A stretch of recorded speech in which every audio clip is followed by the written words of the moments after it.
Does OCD make you apologize and say sorry a lot?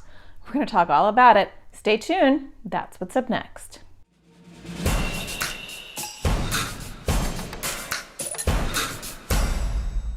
Hi, my name is Natasha Daniels. I'm a therapist. I make videos for people with anxiety or OCD. And today I want to talk to you about a really common compulsion that happens with OCD, and that is apologizing over and over and over again. And I'm going to tell you why that is and how to crush that compulsion. But before I get started, don't forget to subscribe, hit the bell so you get notified, because I do make new videos every Thursday. Okay, so what's with all this apologizing? You might be driving your family crazy or those people around you because it's not just your average "I'm sorry." There's nothing wrong with saying "I'm sorry." But a lot of times when you have intrusive thoughts that say you're a bad person or you might do bad things, the compulsion is to apologize. And often you need to apologize and that person needs to accept your apology. And so you might apologize over and over until you hear them say it's okay, and then you feel that relief. It's like a metaphor of washing your hands, right? You say you're sorry, and then that guilty feeling gets washed away. And so it's very similar. A lot of these compulsions are very similar to washing hands or doing other physical compulsions, because you're looking for that relief. You're looking for that, I'm clean now because I don't feel like I'm a bad person. That person made me feel better. But the more you do that, the bigger OCD grows, right? Just like with everything else. And so when you have an intrusive thought that says, oh my gosh, what if you're a bad person? Or you just said something, and what if they took it wrong? Or what if they think that you're mean? And so that knee-jerk reaction is to say, I'm sorry. Now, sometimes you might do things that require an I'm sorry, or you feel like it's just a good thing to do and it's not your OCD. How can I tell the difference? And that can be tricky sometimes. But one thing that I tell kids in my practice is say you're sorry once and then don't, wait or demand a response, because that's important.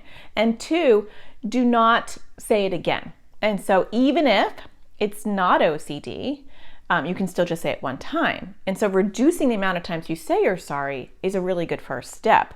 As you progress, you might tell the people that you love that if you do say you're sorry, even if you mean it, even if it's happening, they can give you a response that might trigger your OCD.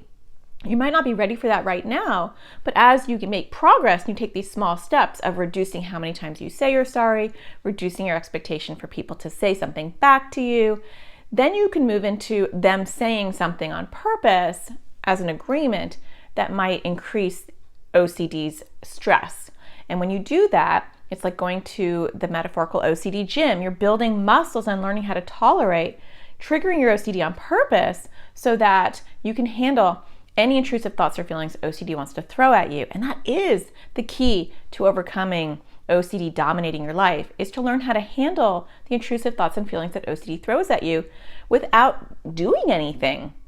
And so one thing that we do at my house with one of my kids who has moral OCD and struggles about worrying he's a bad person is when he says, I'm sorry, which we both have identified is a compulsion for him, I will say, your sorry is not accepted. Now I normally do it with a smile, and he knows why I'm doing that, so it's not cruel. And so he'll say, I'm sorry, and I'll say, well, your sorry is not accepted, or sorry not accepted.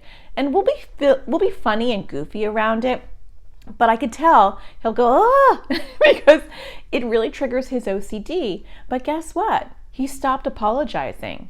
His OCD is really not demanding that anymore, because when you don't give in to OCD's demands, it stops giving those demands because it knows you're not going to do it.